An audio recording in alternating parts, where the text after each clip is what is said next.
ஞானம் தருகிறார், நீதி தருகிறார், பரிசுத்தம் தருகிறார், மீட்பு தருகிறார்.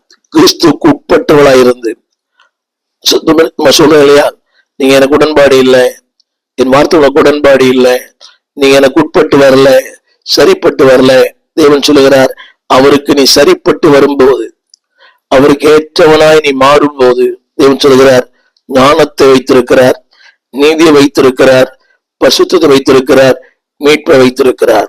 தேவன் உண்டாக்கினது அவரை அறிந்து கொள்ள, அவரை கர்த்தர் என்று சொல்ல, அவரை ஆராதிக்க, அவருடைய வாசல்களிலே பிரவேசிக்க.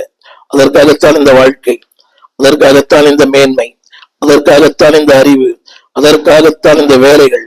இரண்டாவது, அவருக்கு உட்பட்டவர்களாய், அவருக்கு கீழ்ப்படுகிறவர்களாய், அவருடைய ஆலோசனைக்கு உடன்படுகிறவர்களாய், அவருடைய சித்தத்து உடன்பட்டவர்களாய் இருக்கத்தான் கர்த்தர் உங்களை உண்டாக்கினார். இரண்டாவது, 1 கொரிந்தியர் 1:5, கிறிஸ்துவுக்குள்ளாய் நீங்கள் எல்லா உபதேசத்திலும் எல்லா அறிவிலும் மற்றெல்லாவற்றிலும் சம்பூர்ணம் உள்ளவர்களாய் இருக்கும்படிக்காக.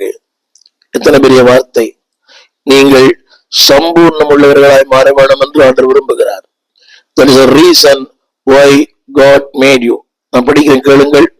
உபதேசத்திலும் அறிவிலும் மற்றெல்லாவற்றிலும் சம்பூர்ணம் உள்ளவர்களாய் நீங்கள் மாற வேண்டும் என்று ஆண்டவர் விரும்புகிறார்.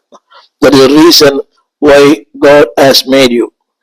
இரண்டாவது நான் சொல்ல விரும்புகிற வார்த்தை, ஆண்டவர் ஏன் நம்மை உண்டாக்கினார்.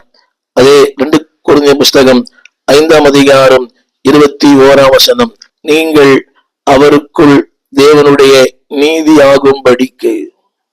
அன்பான பிள்ளைகளே, ஆண்டவர் உங்களையே அவருடைய நீதியாய் மாற்றுகிறாராம். ரொம்ப அருமையான வார்த்தை. நீங்கள் நாம் தேவ நீதிக்கு சொந்தக்காரர்கள் அல்ல. பாவம், அசுத்தம், அந்தகாரம் இவைகளுக்கு கீழ்ப்பட்டிருந்தோம். நான் திருமறை சொல்லுகிறது, நீங்கள் அவருக்குள் தேவனுடைய நீதி ஆகும்படி. The reason why God has made you. சொல்ல விரும்புகிறேன் இந்த வார்த்தை, அதாவது made the righteousness of God. உங்களையே நீதி உள்ளவனாய் மாற்றுகிறார். இந்த வார்த்தையை பாருங்கள், தேவனுடைய நீதியாகும்படி. அப்படியானால் உங்கள் பேச்சு, உங்கள் நடை, உங்கள் உடை, உங்கள் சிந்தனை, உங்கள் செயல்கள் அத்தனையும் தேவநீதி வெளிப்பட வேண்டும். ஒரு சின்ன கேள்வி, உங்கள் வாழ்க்கையில தேவநீதி வெளிப்பட்டிருக்கிறதா? தேவநீதிக்கு நீங்கள் சொந்தக்காரராய் மாறி இருக்கிறீர்களா? நாளிலே தேவன் சொல்லுகிறார், தேவநீதி உங்களில் வெளிப்பட வேண்டும். ஒருவேளை உலகத்தில் நீங்கள் பழகும் போது, உலக உறவுகளிலே, உலகத்தின்